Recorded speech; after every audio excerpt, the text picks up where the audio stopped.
Shalom Aleichem, everyone.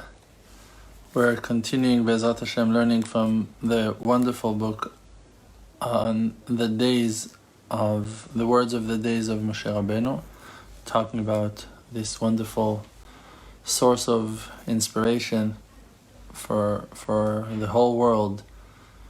Think about all the people in the world that ever spoke about the Torah. They all, if they remembered or if God forbid they forgot, were only quoting and explaining the words of Moshe.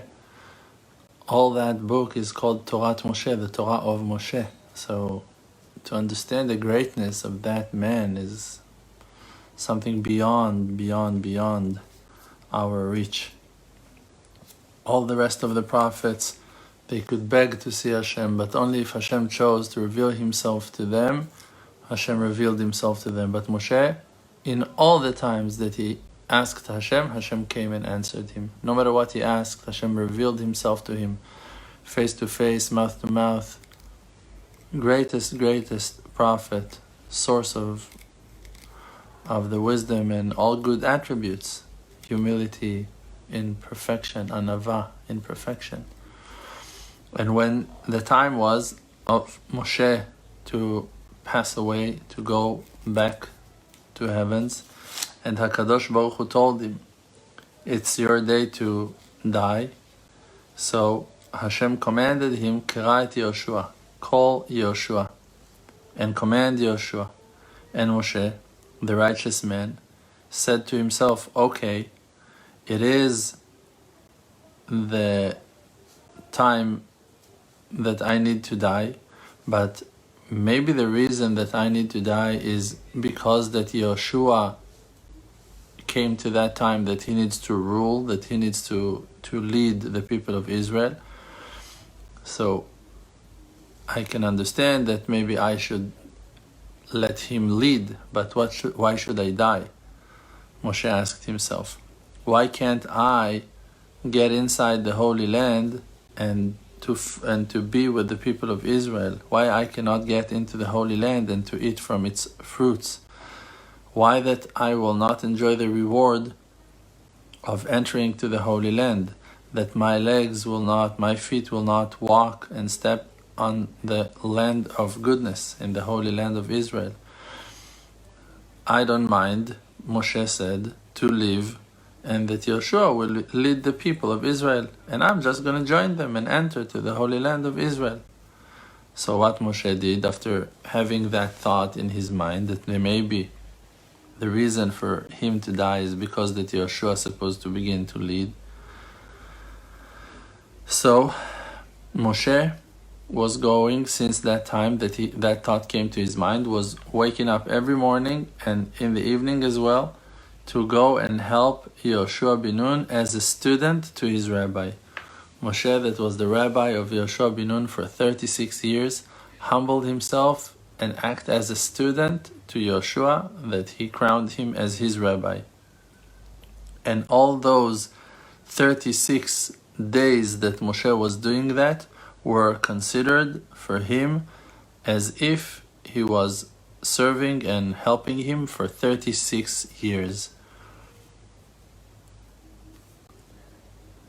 How was the way of Moshe to help and to serve Yoshua?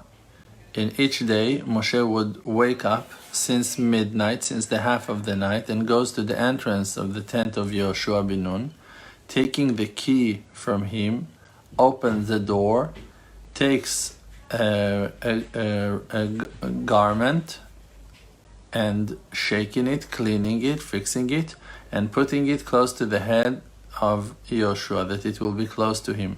Takes his shoes and fixing them, cleaning them, putting them on the side of the bed.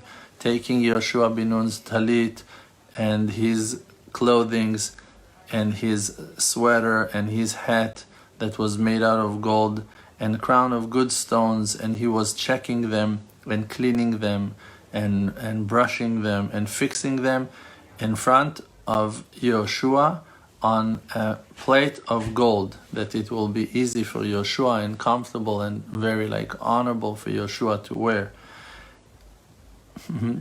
now we can understand why Moshe is called the most humble person on earth. Again, he would go and bring a bucket of a jar of water and a bowl that made out of gold and putting them in front of Yehoshua. And in all that time that Moshe is fixing and organizing the room of Yehoshua for him to wake up in the right way, Yehoshua was still asleep. And then Moshe was commanding a servant, another person, to clean the tent of Yehoshua like that they were doing for Moshe, and he would bring in a golden chair, a golden throne, put a fabric that was made out of very precious, expensive, like high quality kind of fabric, and put like everything that Yehoshua ben Nun will want to use, like for the kings, like for royalty. And then he would announce. Moshe was saying that he was like telling everyone, anyone who wants to accept the face of Yehoshua, to see the holy face of Yehoshua, will come.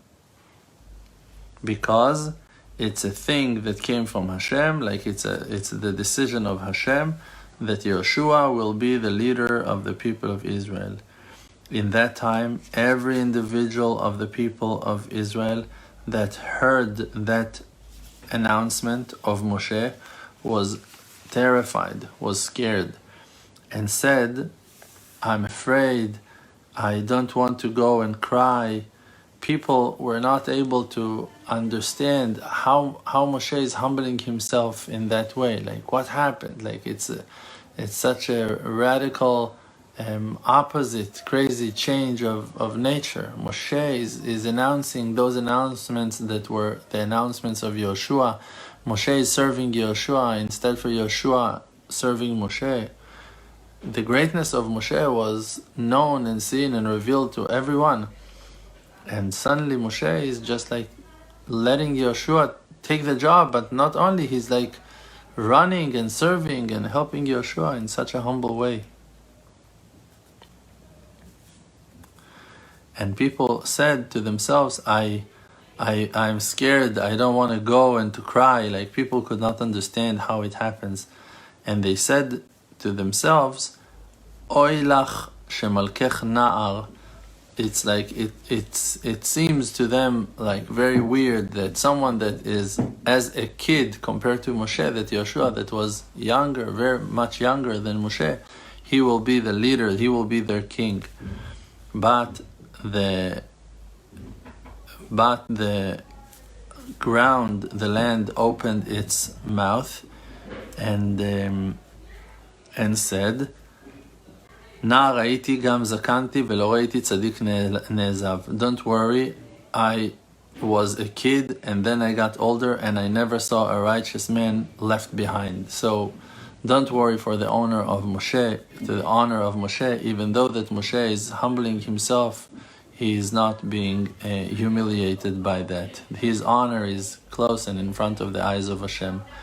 The elders of the people of Israel and all the big ministers and the head of the tribes and the chief rabbis and all the most important teachers and leaders of people, they all came and gathered in front of the tent of Moshe. And Moshe commanded them and told them, everyone should sit in the place that belongs to him, like that is according to his greatness, that is according to his importance. Means that Moshe did exactly what that Yehoshua ben Nun was making, that the classes, that the times of teachings of Moshe will be like organized in perfection, that everyone will have his seat and everyone will sit in the right place, that no one will be hurt or insulted or something like that, God forbid. And because that Moshe saw that Yehoshua woke up from his sleep, he would enter to his tent, taking the rope and give it to his hand. And when Yehoshua saw that and recognized that it's Moshe that came to help him, he would be embarrassed. And he would take his own garment and covering himself. And he was like wearing his things like very fast. And he fell on his legs, on the legs of Moshe, and begged to him, please don't kill me, my rabbi, in the half of my days. because the kingship that came to me from HaKadosh Baruch Hu, like, he was like so worried, how am I receiving so much honor in the days of my rabbi, when my rabbi is still alive? How can it be? So Moshe told him, my son, don't be afraid. You don't have no crime in that. In the measure that you measured for me, I will measure for you. Means in the way that you treated me with great honor, I'm going to treat you with great honor. In the way that you helped me with a good face, that is the way that I will treat you with a happy face. You helped me and taught and learned from me the things that I taught you, like ve'ahavta l'reacha kamocha, that you should love your friend like you love yourself. I will not change that rule, and I will respect you, and I'm going to be your student, dear to you like you are dear to me, till the end. But Yoshua, and for the people, it was very weird that Yoshua will receive all that honor while Moshe is still with them. They all wanted to respect Moshe. So Yoshua did not sit on that throne of gold that was supposed to be the right one for the leader of the people of Israel, like the way of all kings of the world that are sitting on a throne of honor, on a very decorated and precious and an honorable seat. So he chose to stand, and Moshe was running all the time to take care of all his things. And there was a huge light of glory that was shining upon them all, Moshe and Yoshua that were standing, and there was a huge angel that was like a teacher angel that was standing over there and like observing and checking everything, that everything will be right. The people saw the huge angel standing up on them, and that angel was an angel that one of his jobs, except for being a teacher and teaching, he had the job of to count all the ones that of above, like of the ones that are in the world to come. Like he was counting the endless amounts of angels. Like he knew the numbers of all the angels and their positions and their job, like a gigantic administrator angel on top, in charge of all the angels in a way.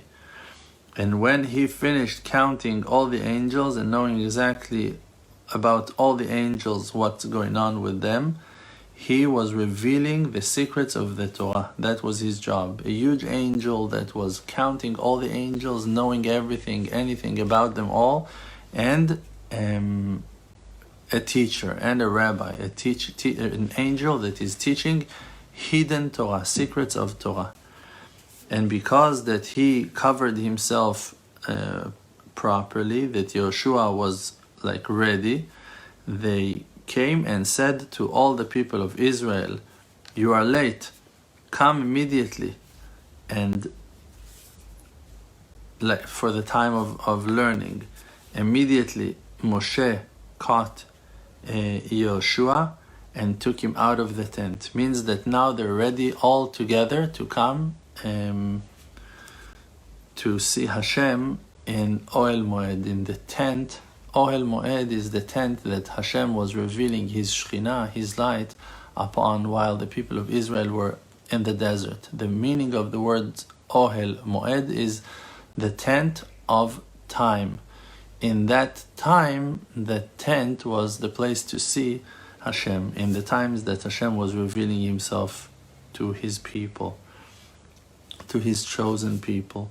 So on their way to them, when Moshe saw that everything is ready and they rushed the people of Israel not to be late, Moshe took Yoshua and walked with him out of the tent and brought them to the entrance of that Ohel Moed, of the tent.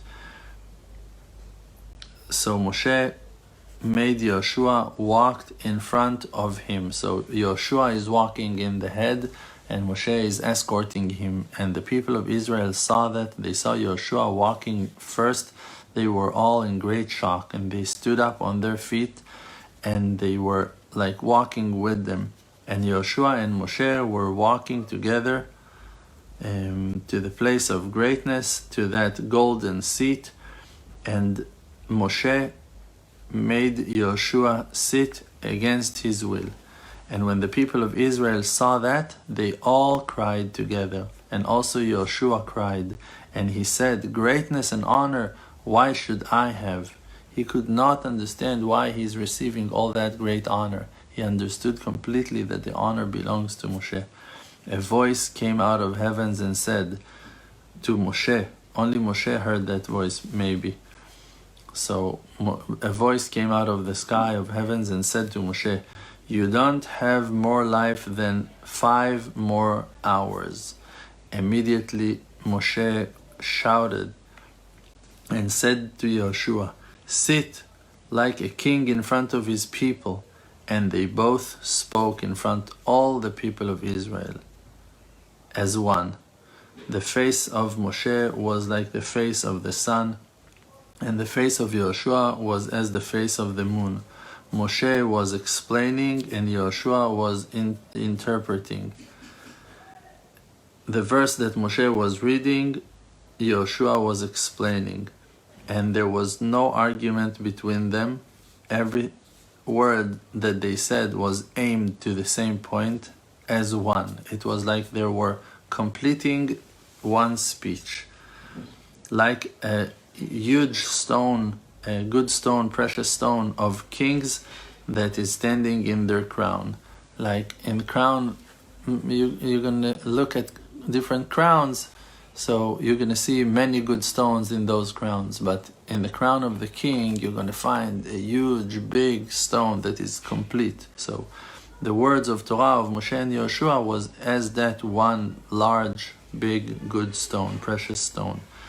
And on that, Shlomo the king said, "Divrei chachamim kedorbanot, al otam hayoshvim baganim." The words of the wise ones are pushing people to serve Hashem and to do the things in the right way.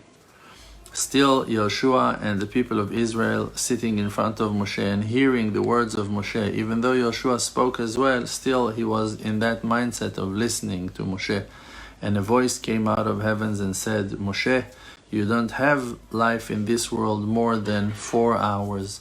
Moshe said to HaKadosh Baruch Hu, "Ribona olamim, master of the worlds, if you are rejecting me because of my student that he needs to rule, I will behave as a student to him, and he as a great servant, and me like a servant, simple servant for him. He will be as a king, and I will be for him as a slave." So HaKadosh Baruch Hu said, "I made an oath in my great name that no matter what,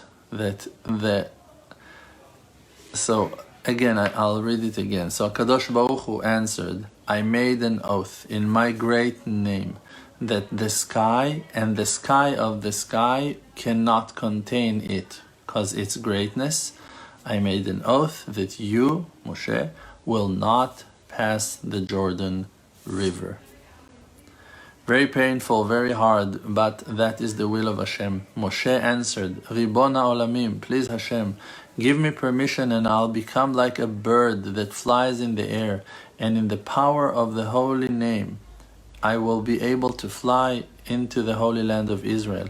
Or make me as a fish, and I will swim with my fins and will swim and jump into the Jordan River, and I'm just gonna look and see the Holy Land." Amar la Kadosh Baruch Hu, so the Creator said, "If I will do so to you, I will break and violate my oath." Means that it was like there was nothing to do. Hashem decreed, and the decree had to happen.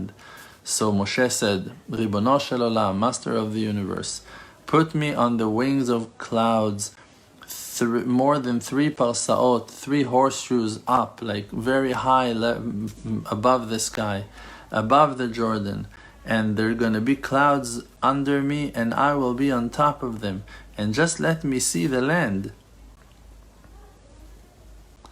So Hashem told him, Moshe, think about me as if I violated my oath. So like, I cannot do it, but you can think as if I did it for you. So Moshe said, Ribono shel olam, cut me to pieces, cut all my organs, and throw my pieces, my flesh, behind the Jordan River, and revive me over there, because you made an oath that I will not pass the Jordan River. So kill me, that I will not pass. Cut me to pieces and throw me over there, and over there revive me.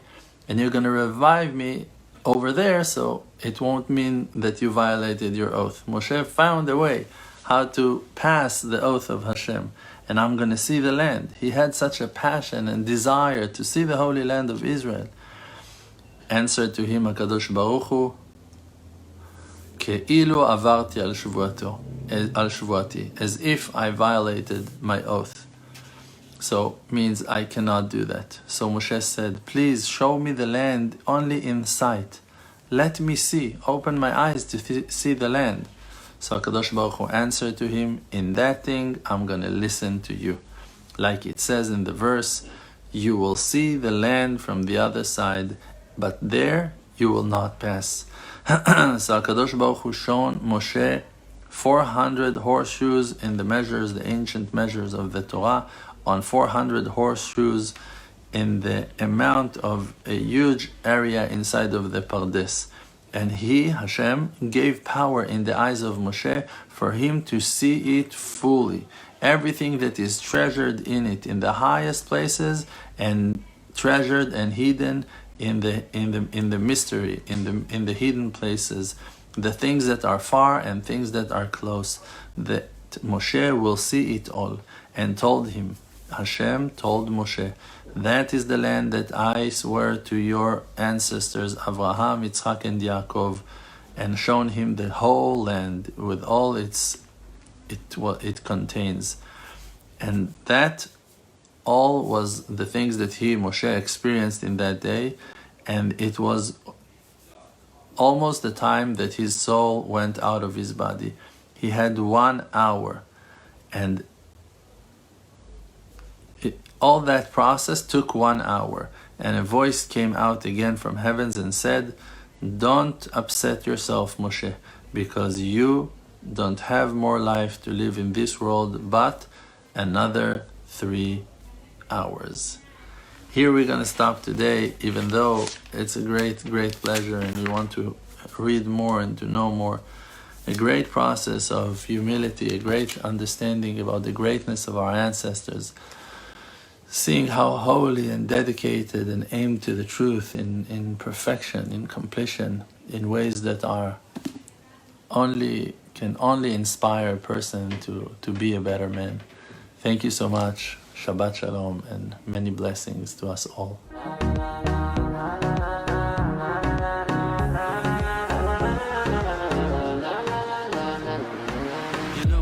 My name is RDMC with the Emunah Project, all the nations with me. Close your eyes, just breathe, see the truth. Don't chase the fake world, don't buy the fake news. Be yourself, your own true self. Don't let no one take our natural wealth. No fear, no despair. Cherish who that you are and share. Source of power from an endless spring. Light of courage in yourself, they can kick you down to the ground. Hold yourself up till you are, put up your crown. King of the Creator, holy soul inside. Focus on the spiritual and you shall